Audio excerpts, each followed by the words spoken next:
வணக்கம். ஜெம் செய்திகளுக்காக சதீஷ் ராஜகோபால். இந்திய நேரப்படி மதியம் 1:30 மணி செய்திகள்.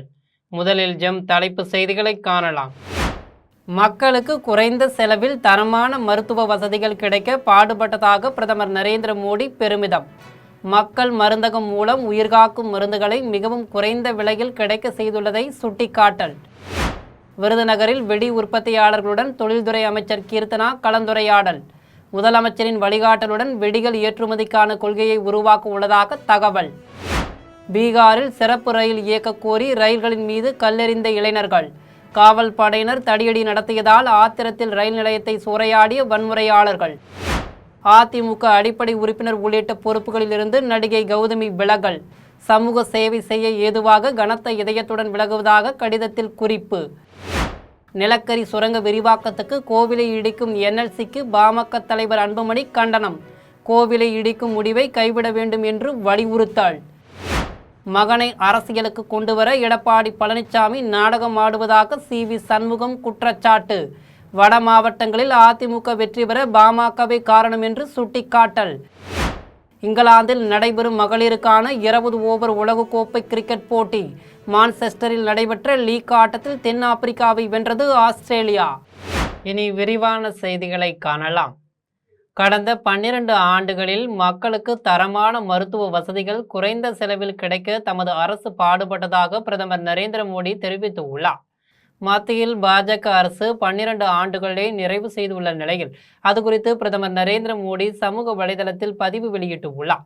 அதில் உலகிலேயே மிக அதிக எண்ணிக்கையிலான மக்களுக்கு நலவாழ்வு திட்டத்தை செயல்படுத்தும் நாடாக இந்தியா உள்ளது பெருமிதம் அளிப்பதாக தெரிவித்துள்ளார். ஆயுஷ்மான் பாரத் எனும் அந்த திட்டம் சமூகத்தின் நலிந்த பிரிவினருக்கு உயர்தரத்திலான மருத்துவ வசதிகளை அளித்து வருவதாக குறிப்பிட்டுள்ளார். மக்கள் மருந்தகம் மூலம் உயிர்காக்கும் மருந்துகளை மிகவும் குறைந்த விலையில் கிடைக்க செய்துள்ளதாக தெரிவித்துள்ளார்.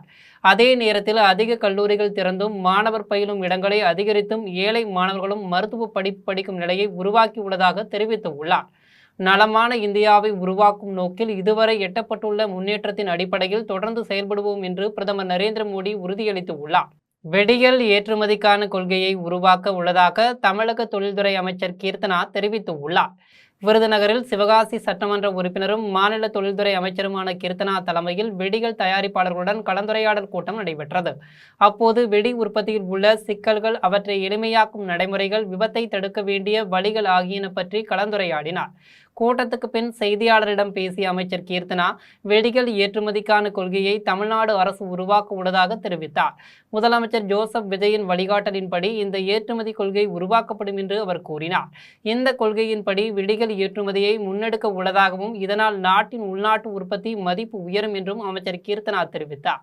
பீகாரில் பாடலிபுத்திரத்தில் சிறப்பு ரயில் இயக்க கோரி போராட்டத்தில் ஈடுபட்ட பயணிகள் ரயில்களின் மீது கல்லெறிந்ததுடன் ரயில் நிலையத்தையும் அடித்து நொறுக்கி சூறையாடியுள்ளனர். பீகார் தலைநகர் பாட்னாவில் உள்ள ரயில் நிலையங்களில் ஒன்று பாடலிபுத்திரம்.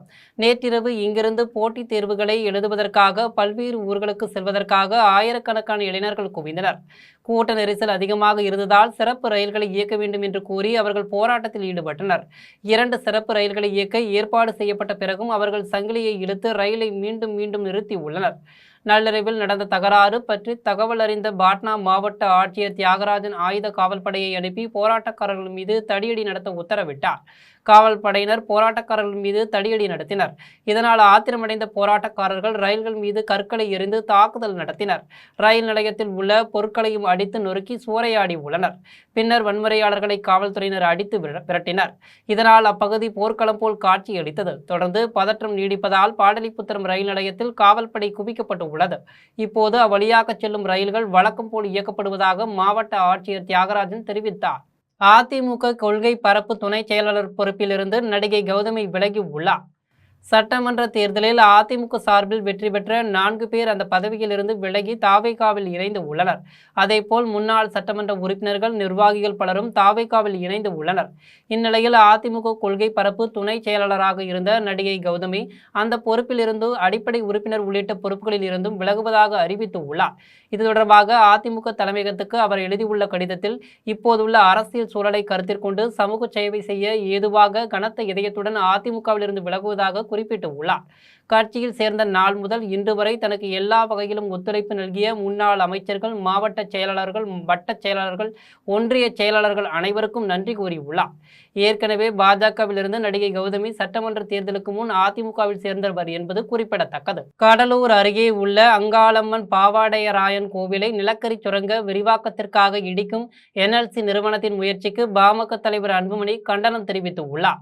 பாமக தலைவர் அன்புமணி தனது சமூக வலைதள பக்கத்தில் என்எல்சி நிலக்கரி சுரங்கம் தொடர்பாக பதிவிட்டு உள்ளார்.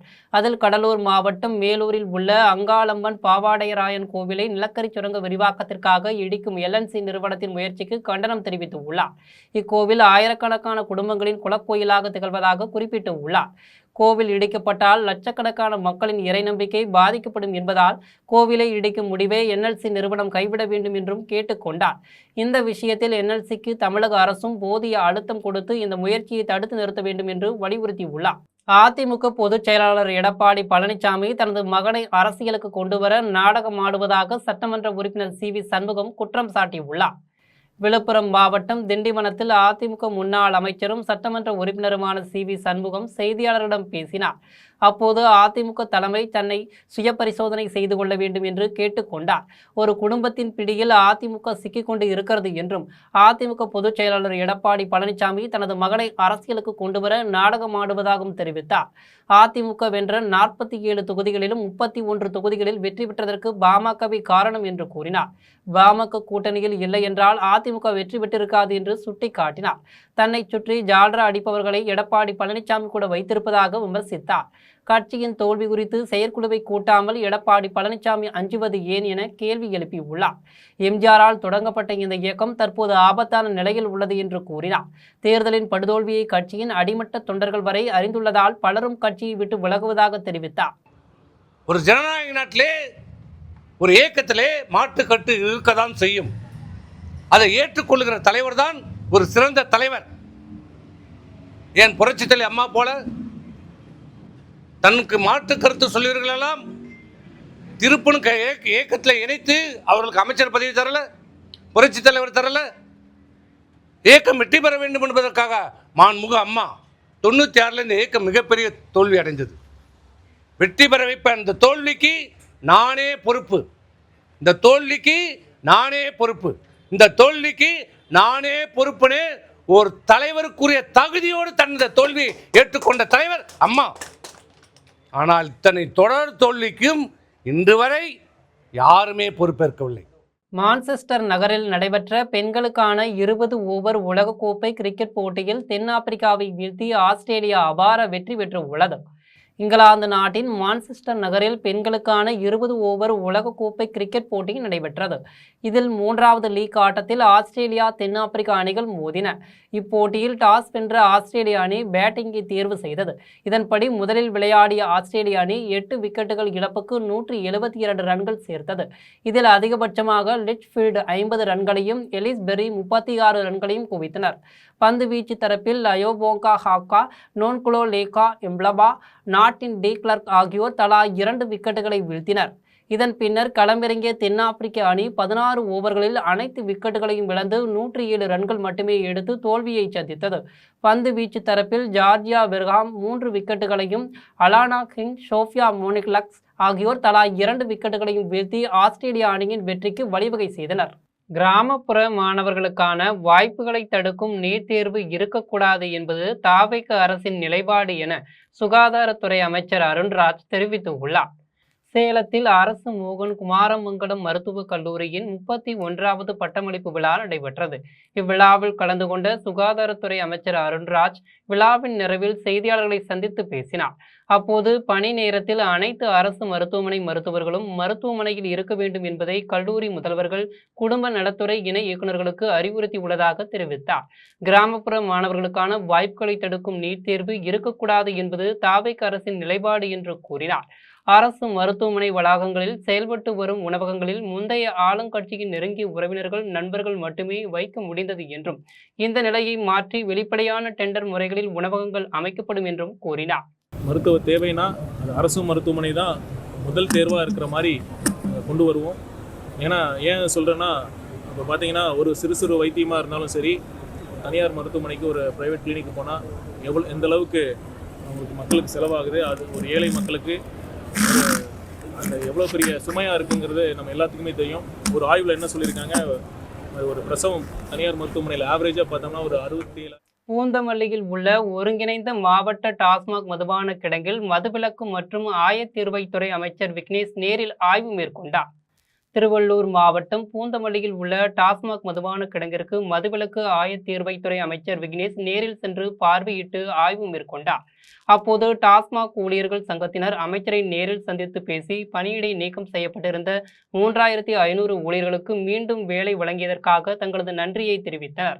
மது பாட்டில்களுக்கு கூடுதல் கட்டணம் வசூலிப்பதை தடுப்பது குறித்து அறிவுறுத்தினார். தாவேகாவிற்கு இந்திய யூனியன் முஸ்லிம் லீக் ஆதரவளித்தது துரோகம் என்றால் எடப்பாடி பழனிசாமியை முதலமைச்சராக நினைத்து பேரம் பேசியது துரோகம் இல்லையா என அமைச்சர் ஷாஜகான் கேள்வி எழுப்பியுள்ளார். விருதுநகர் மாவட்டம் அருப்புக்கோட்டையில் உள்ள அல் அமீன் மேல்நிலைப்பள்ளி வளாகத்தில் இந்திய யூனியன் முஸ்லிம் லீக் கட்சி சார்பில் ஜமாத்தார்கள் மற்றும் உலாமாக்களுடன் சந்திப்பு நிகழ்ச்சி நடைபெற்றது.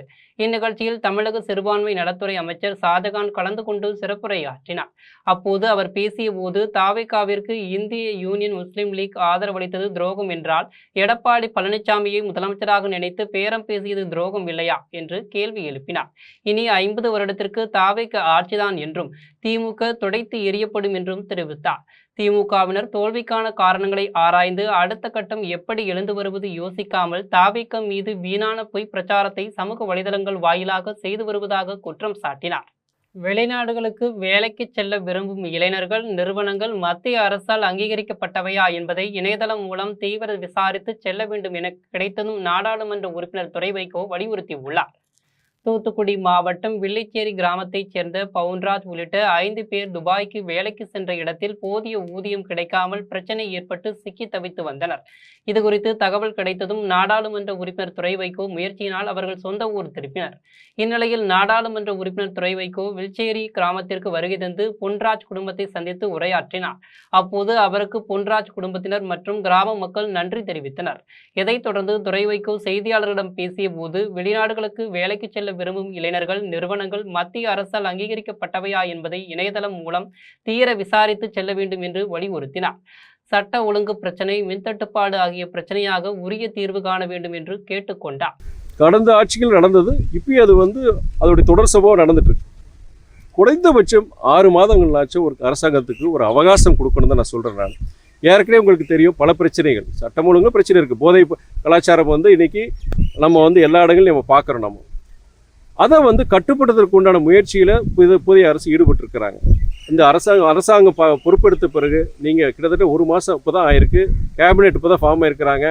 நீங்கள் காவல்துறை அதிகாரிகள் இருக்கட்டும், மாவட்ட நிர்வாகம் இருக்கட்டும், எல்லாமே டிரான்ஸ்ஃபர் ஆகி செஞ்சு இப்போ கடந்த சில வாரங்களில் தான் எல்லாமே நடந்துட்டு இருக்கு. புதுச்சேரியில் ஆக்கிரமிப்பு என்ற போர்வையில் அதிகாரிகள் ஆட்சிக்கு களங்கம் ஏற்படுத்த வேண்டாம் என பாஜக மாநில தலைவர் ராமலிங்கம் வலியுறுத்தியுள்ளார். புதுச்சேரி முத்துமாரியம்மன் கோவில் வீதியில் உள்ள தனது இல்லத்தில் பாஜக மாநில தலைவர் ராமலிங்கம் செய்தியாளர்களை சந்தித்து பேசினார். அப்போது புதுச்சேரியில் ஆக்கிரமிப்பு என்ற போர்வையில் அதிகாரிகள் ஆட்சிக்கு களங்கம் ஏற்படுத்த வேண்டாம் என்று பாஜக மாநில தலைவர் ராமலிங்கம் வலியுறுத்தினார். முதலமைச்சர் ரங்கசாமியிடம் அதிகாரிகள் இதற்கான விளக்கத்தை பெற்று ஆக்கிரமிப்புகளை அகற்ற நடவடிக்கை எடுக்க வேண்டும் என்றும், மக்களுக்கான அரசாங்கமும் வியாபாரிக்கான அரசாங்கமும் தான் இந்த அரசாங்கம் என்று உணர்ந்து அதிகாரிகள் செயல்பட வேண்டும் என்று கேட்டுக்கொண்டார். சிஎம்முடைய பார்வைக்கு கொண்டு போகாத இப்போ இவ்வளவு ஆக்கிரமிகளை அகற்றுகிறேன் என்ற போர்வையிலே இவங்க கொடுமையாக நடந்து கொள்வது, பேனர்களை உடைப்பது, கடைகளை உடைப்பது, அப்புறம் அந்த தெருவுகளிலே இருக்கிற அந்த காமாட்சி அம்மன் கோயில், அரவிந்த் ஸ்ட்ரீட், அது மாதிரி ஆக்கிரமிப்பை உடைக்கிறன்னு சொல்லிட்டு அதையெல்லாம் வண்டி ஏத்துற வழி எல்லாத்தையும் போட்டு உடைச்சி மிக மோசமான செயல்பாடுகளை செய்து கொண்டிருக்காங்க. முனிசிபல், பிடபிள்யூடி எல்லாம் சேர்ந்து இது மாதிரி செய்யறாங்க. இது தயவு செய்து மாவட்ட கலெக்டர் கண்டிப்பாக இதை உணர்ந்து இந்த என்டிஏ அரசாங்கம் இப்பதான் புதுவையை மறுபடியும் மீண்டும் முதலமைச்சர் விஜய்க்கு குறைந்தபட்சம் 6 மாத காலம் அவர்களுக்கு கால அவகாசம் கொடுக்க வேண்டும் என்று நாடாளுமன்ற உறுப்பினர் துரை வைகோ தெரிவித்துள்ளார். விருதுநகர் மாவட்டம் சாத்தூர் அருகே உள்ள கலிங்கப்பட்டி கிராமத்தைச் சேர்ந்த அழகுராஜ் மற்றும் ராமசாமி ஆகிய இருவரும் கடந்த 2025ஆம் ஆண்டு துபாய் நாட்டிற்கு வேலைக்கு சென்று உள்ளனர். வேலை செய்த நிறுவனத்தில் இருந்து எவ்வித காரணமும் இன்றி கலிங்கப்பட்டியைச் சேர்ந்த இருவரையும் திருப்பி அனுப்பியதால் இந்தியாவிற்கு திரும்ப முடியாமல் தவித்து வந்தனர். இந்நிலையில் நாடாளுமன்ற உறுப்பினர் துரை வைகோ முயற்சியால் துபாயில் சிக்கி தவித்த இரு இளைஞர்களையும் இந்தியாவிற்கு திரும்ப அழைத்து வந்து உள்ளார்.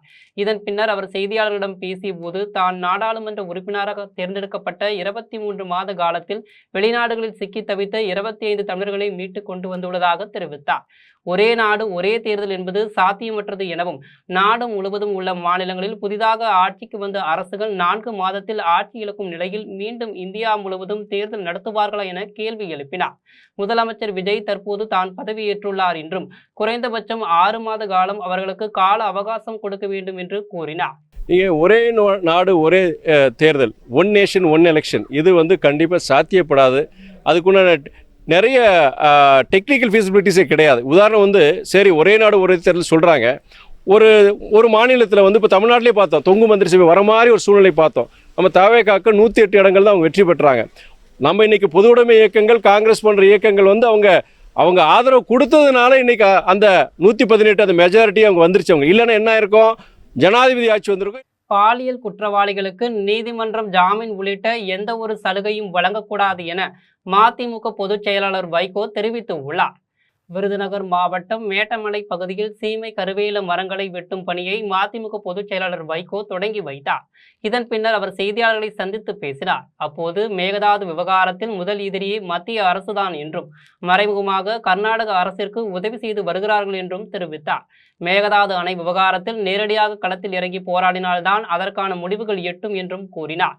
பாலியல் குற்றவாளிகளுக்கு நீதிமன்றம் ஜாமீன் உள்ளிட்ட எந்த ஒரு சலுகையும் வழங்கக்கூடாது என்றும் இத்தகைய கடுமையான தண்டனைகள் மூலமாக மட்டுமே பாலியல் குற்றங்களை குறைக்க முடியும் என்று தெரிவித்து உள்ளார். அதோட ஒரு விடலை ஜட்ஜி, எல்லா நீதிபதிகளும் magistrates, additional judge, sessions judge, எல்லா ஜட்ஜிகளும் நாள் ஒதுக்கி இந்த சீமக்கருளை அகற்றுவதை போய் நீங்கள் மேற்பார்வையிட வேண்டும். வழக்கறிஞர்கள் நேரடியாக ஈடுபட வேண்டும். வழக்கு தொடுத்திருக்கிற வைகோ விவசாயிகளையும் அவர் கட்சிக்காரர்களையும் திரட்டிக் கொண்டு அவரே இந்த வேலையில் ஈடுபட வேண்டும் என்று நீதிமன்றத்திலேயே சொன்னார். உடனே நாங்கள் வேகமாக ஆரம்பிச்சு கோவை விமான நிலையத்தில் ஜூன் 15ஆம் தேதியன்று யாத்ரி ஸ்வைதா திவாஸ் நிகழ்ச்சி நடைபெற உள்ளது என்று விமான நிலைய இயக்குனர் முகமது ஆரிஃப் தெரிவித்து உள்ளார். விமான போக்குவரத்து ஆணையத்தின் சார்பில் விமான பயணிகளுக்கு சிறந்த சேவையை வழங்கும் வகையில் ஜூன் 15ஆம் தேதியன்று நாடு முழுவதும் உள்ள விமான நிலையங்களில் யாத்ரி ஸ்வைதா திவாஸ் நிகழ்ச்சி நடைபெற உள்ளது. அதன் ஒரு பகுதியாக கோயம்புத்தூர் விமான நிலையத்தில் நடைபெற உள்ள நிகழ்ச்சிகள் குறித்து விமான நிலைய இயக்குனர் முகமது ஆரிஃப் செய்தியாளர்களை சந்தித்து விளக்கினார். அப்போது கடந்த 12 ஆண்டுகளாக கோயம்புத்தூர் விமான நிலையத்தில் பயணிகளுக்கு சிறந்த சேவைகளை வழங்கும் வகையில் பல்வேறு வசதிகள் உருவாக்கப்பட்டு வருகிறது என்றும் குறிப்பாக இலவச வைஃபை வசதி, உதான் யாத்ரி காப்பி திட்டத்தில் குறைந்த விலையில் சிற்றுண்டிகள், டிஜி யாத்ரா திட்டத்தின் மூலம் எளிதாக பயணம் மேற்கொள்வது, சிறுவர்களுக்கான விளையாட்டு பகுதி, லைப்ரரி வசதி ஆகியவை உருவாக்கப்பட்டுள்ளன என்றும் இந்த நடவடிக்கைகளால் கோயம்புத்தூர் விமான நிலையத்தில் பயணிகளின் வருகை எண்ணிக்கை இந்த ஆண்டு 3.4 மில்லியன் அளவிற்கு உயர்ந்துள்ளது எனவும் அதேபோல் சரக்கு போக்குவரத்தும் இந்த ஆண்டு 15,000 மெட்ரிக் டன்னாக அதிகரித்துள்ளது என்றும் விமான நிலைய இயக்குனர் முகமது ஆரிஃப் தெரிவித்தார். பாஜக கூட்டணியில் புதிய கட்சிகள் இணையும் என்றும் அண்ணாமலைக்கு கட்டம் சரியில்லை என்றும் திருச்சியில் பாரதிய ஜனதா கட்சியின் மாநில செயலாளர் மீனாட்சி நித்யசுந்தர் தெரிவித்து உள்ளார். பாரத பிரதமர் நரேந்திர மோடியின் 10 ஆண்டு கால சாதனைகளை விளக்கும் வகையில் திருச்சி மாவட்ட பாரதிய ஜனதா கட்சி அலுவலகத்தில் கட்சியின் மாநில செயலாளர் மீனாட்சி நித்யசுந்தர் செய்தியாளர்களை சந்தித்து பேசினார். அப்போது நமக்கு சுதந்திரம் கிடைத்த பிறகே இதுவரை 15 பிரதமர்கள் நாட்டை ஆட்சி செய்து உள்ளனர். இந்நிலையில் பிரதமர் நரேந்திர மோடியின் 12 ஆண்டு கால ஆட்சி என்பது வரலாற்று சாதனையாகும் என்றும் கடந்த 12 ஆண்டுகளில் பிரதமர் நரேந்திர மோடியின் சாதனைகளை பார்த்துத்தான் மக்கள் தொடர்ந்து தங்களது ஆதரவை வழங்கி வருகிறார்கள் என்றும் பிரதமர் நரேந்திர நரேந்திர மோடி முதன்முறையாக பொறுப்பேற்ற போதே தூய்மை இந்தியா திட்டத்தின் மூலம் நாடு பெரும் அளவிற்கு வளர்ச்சியடைந்துள்ளது எனவும் 3வது கட்ட ஆட்சியில் அடியெடுத்து வைத்துள்ளோம். வரும் 2047ஆம் ஆண்டிற்குள் இந்தியாவை வல்லரசு நாடாக வளர்ந்த நாடாக மாற்றுவதே எங்களது முக்கிய இலக்கு எனவும் தொழில்துறை, தனிமனித வளர்ச்சி, கல்வி, விவசாயம் மற்றும் இளைஞர்களின் மேம்பாடு உள்ளிட்ட பல முக்கிய அம்சங்களை உள்ளடக்கிய இலக்குகள் தற்போது தீவிரமாக செயல்படுத்தப்பட்டு வருகின்றனர் என்றும் அடுத்ததாக மீண்டும் 4வது முறையும் மக்களின் பேராதரவோடு பாஜக நிச்சயம் ஆட்சி அமைக்கும் என்றும் பாஜக மாநில செயலாளர் மீனாட்சி நித்யசுந்தர் தெரிவித்தார். இதுதான், ஏன்னா இங்க இருந்த வருமானம் நாங்க கொடுக்குறோம், ஆனா எங்களுக்கு வரக்கூடிய வரி பகிர்வு இல்லை அப்படின்னு சொல்லக்கூடியது இது முழுவதுமாக ஒப்புக்கொள்ள முடியாதது. இதை முழுசா பண்ணிட்டு இருக்கிறாங்க. இந்த வரி பகிர்வெல்லாம் எதுக்கு வருது? அது மட்டும் இல்லாமல் ஸ்பெஷல் அசிஸ்டன்ஸ் இங்கே இருக்கக்கூடிய உள்கட்டமைப்பை மேம்படுத்துறதுக்கு ரொம்ப குறிப்பாக திமுகவினுடைய ஆட்சியில் 2021-22 506 கோடி, இது நான் சொல்றது மூலதன முதலீட்டுக்கான சிறப்பு உதவி தொகை. 2025-26ஆம் ஆண்டில் ரூபாய் 1390 கோடி வருவாயை திருச்சி ரயில்வே கோட்டம் ஈட்டியுள்ளது என்று திருச்சி கோட்ட ரயில்வே மேலாளர் பாலகிராம் நெகி தெரிவித்துள்ளார்.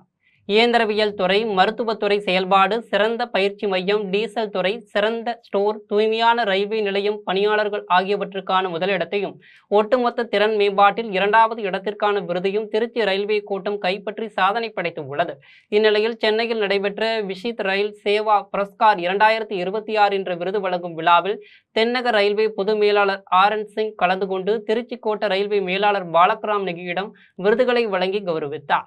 விழாவை தொடர்ந்து திருச்சி ரயில்வே கோட்ட மேலாளர் பாலகிராம் நெகி செய்தியாளர்களை சந்தித்து பேசினார். அப்போது 2025-2026ஆம் ஆண்டில் ரூபாய் 1390 கோடி வருவாயை திருச்சி ரயில்வே கோட்டம் ஈட்டியுள்ளது என்றும் திருச்சி ரயில்வே ஜங்ஷனில் கூடுதலாக ஜூன் மாத இறுதிக்குள் 6 எக்ஸலேட்டர் அமைக்கப்பட உள்ளது என்றும் தெரிவித்தார். 2017ஆம் ஆண்டு திருவிதாங்கோடு பகுதியில் பெற்றோருடன் வசித்து வந்த பள்ளி மாணவியை கடத்தி சென்று பாலியல் பலாத்காரம் செய்த குற்றவாளிக்கு நாகர்கோவில் போக்சோ நீதிமன்ற நீதிபதி சுந்தரையா 20 ஆண்டுகள் சிறை தண்டனையும் ரூபாய் 13,000 அபராதமும் விதித்து தீர்ப்பளித்தார். கன்னியாகுமரி மாவட்டம் திருவிதாங்கோடு அடுத்த முத்தலக்குறிச்சி பகுதியைச் சேர்ந்த கட்டிட கான்ட்ராக்டர் பிரேமலதன் என்பவர் 2017ஆம் ஆண்டு திருவிதாங்கோடு பகுதியில் கட்டிட பணியை மேற்கொண்ட போது அதே பகுதியில் பெற்றோருடன் வசித்து வந்த 16 வயதுடைய 11ஆம் வகுப்பு படிக்கும் மாணவியை ஆசை வார்த்தைகள் கூறி கேரள மாநிலம் ஆலப்புழா பகுதிக்கு கடத்தி சென்று 3 நாட்களாக வீட்டில் அடைத்து வைத்து பாலியல் பலாத்காரம் செய்து உள்ளார். இதற்கிடையே பெற்றோர் மகளை கடத்தி சென்றதாக தக்கலை காவல் நிலையத்தில் புகார் அளித்தனர். புகாரின் பேரில் காவல்துறையினர் பிரேமலதன் மீது வழக்கு பதிவு செய்தனர். இது தொடர்பான வழக்கு நாகர்கோவில் போக்சோ நீதிமன்றத்தில் நடைபெற்று வந்தது.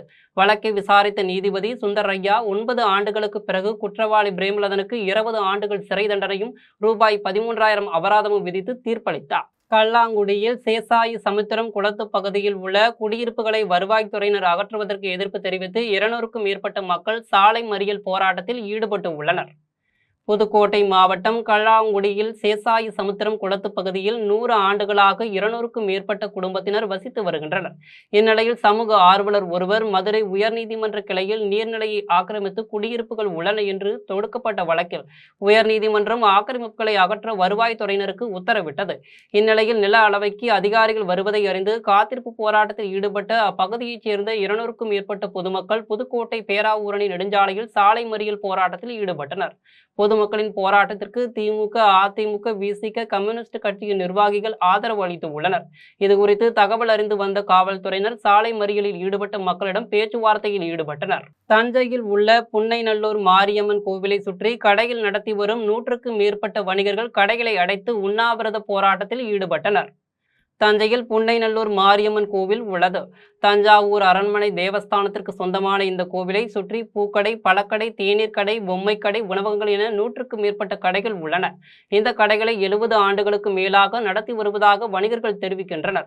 இந்நிலையில் அரண்மனை தேவஸ்தானத்திற்கு சொந்தமான இடத்தில் கடைகள் இருப்பதாக கூறி கடையை காலி செய்து தரக்கோரி தேவஸ்தான நிர்வாகம் நெருக்கடி கொடுப்பதாக குற்றம் சாட்டி வணிகர்கள் இணைந்து அனைத்து கடைகளையும் அடைத்து கோவில் முன்பு ஒரு நாள் அடையாள உண்ணாவிரதம் மேற்கொண்டனர்.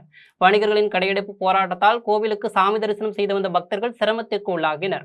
அதனால கண்டன ஆர்ப்பாட்டமும் கடையடைப்பு நடத்திருக்கும் மாரியம்மன் ஃபுல்லா. இது நிலைமை இதுல ஒரு முற்றுப்புள்ளி வைக்கணும். இதுல ஏதாவது முற்றுப்புள்ளி வைக்காம அரசு தொடர்ந்து தொல்லை கொடுத்தா மாவட்ட லெவல்ல மாவட்டம் பூரா கூப்பிட்டு மாவட்ட சார்பாக மாவட்ட ஆட்சித்தலைவர் அல்லது எந்த இடத்துல நாங்கள் முடிவு பண்ணுறோமோ அந்த இடத்துல வந்து ஆர்ப்பாட்டம் கடுமையாக இருக்கும், அரசுக்கு எதிர்ப்பை கடுமையாக தெரிவிப்போம் என்பதை இந்த கண்டன ஆர்ப்பாட்டத்தின் சார்பாகவும் உண்ணாவிரத்தின் சார்பாகவும் தெரிவித்துக் கொள்கிறோம். என்னுடைய பேர் எம்என் துரை, மாவட்ட தலைவர், தஞ்சாவூர் தமிழ்நாடு வணிக சங்க பேரமைப்பு, தஞ்சாவூர் மாவட்டம். எட்டயாபுரத்தில் மாற்று ஏற்பாடு செய்யாமல் இலங்கை தமிழர் மறுவாழ்வு முகாமில் உள்ள மக்களை காலி செய்ய சொன்னதை கண்டித்து அதிமுக மற்றும் பாஜகவினர் ஆர்ப்பாட்டத்தில் ஈடுபட்டனர். தூத்துக்குடி மாவட்டம் எட்டயாபுரம் அருகே இலங்கை தமிழர் மறுவாழ்வு முகாமில் வசிப்போருக்கு மாற்று ஏற்பாடு செய்யாமல் வீடுகளை காலி செய்ய உத்தரவிட்டதை கண்டித்து அதிமுகவினர் மற்றும் பாஜகவினர் ஆர்ப்பாட்டத்தில் ஈடுபட்டனர். மேலும் வேளாண் கூட்டுறவு கடன் சங்கங்களில் உள்ள விவசாய கடன்களை முழுமையாக ரத்து செய்ய வேண்டும் என்றும் வலியுறுத்தினர். எட்டயாபுரம் பேருந்து நிலையம் முன்பு நடைபெற்ற இந்த ஆர்ப்பாட்டத்திற்கு முன்னாள் சட்டமன்ற உறுப்பினர் சின்னப்பன் தலைமை தாங்கினார். இதில் அதிமுக பாஜக நிர்வாகிகள் மற்றும் தொண்டர்கள் கலந்து கொண்டு கண்டன கோஷங்களை எழுப்பினர். மறுவாழ்வு முகாமில் உள்ள மக்களுக்கு போதிய மாற்று வசதிகள் செய்து கொடுத்த பிறகே வீடுகளை காலி செய்ய வேண்டும் என கோரிக்கை விடுத்துள்ளனர்.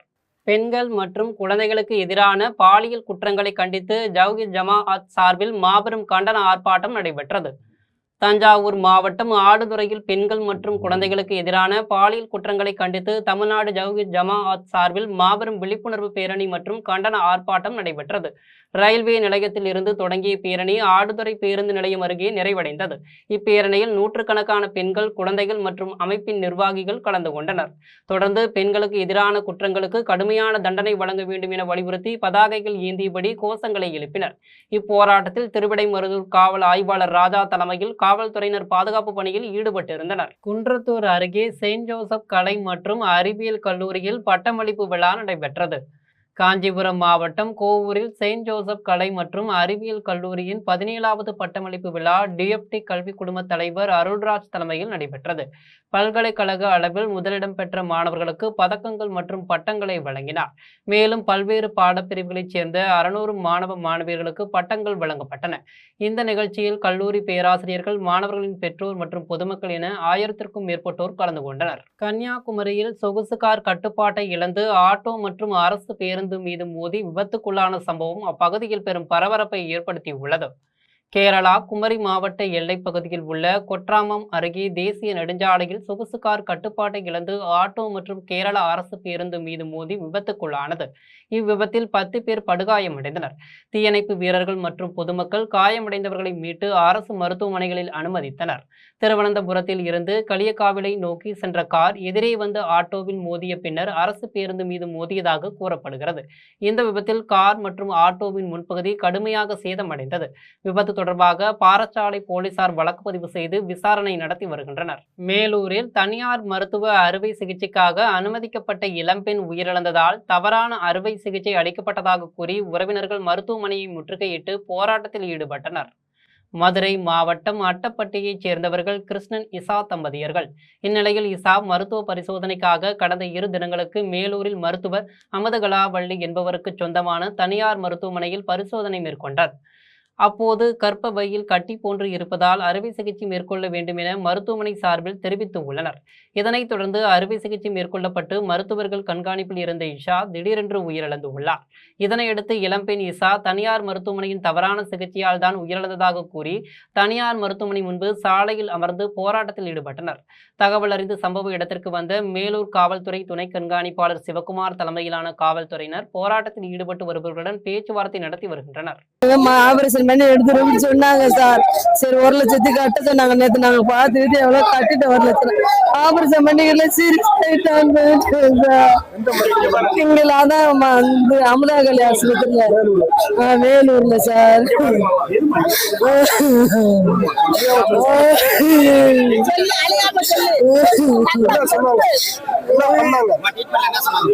எல்லாமே எடுத்தார சொன்னாங்க சார். ரிப்போர்ட் அப்புறம் எல்லாமே எடுத்தாந்து காமிச்சிட்டு மதுரைக்கெல்லாம் போச்சு. நாங்க ஸ்கேன் எடுக்காங்கலாம் எடுத்தாந்து காமிச்சிட்டு.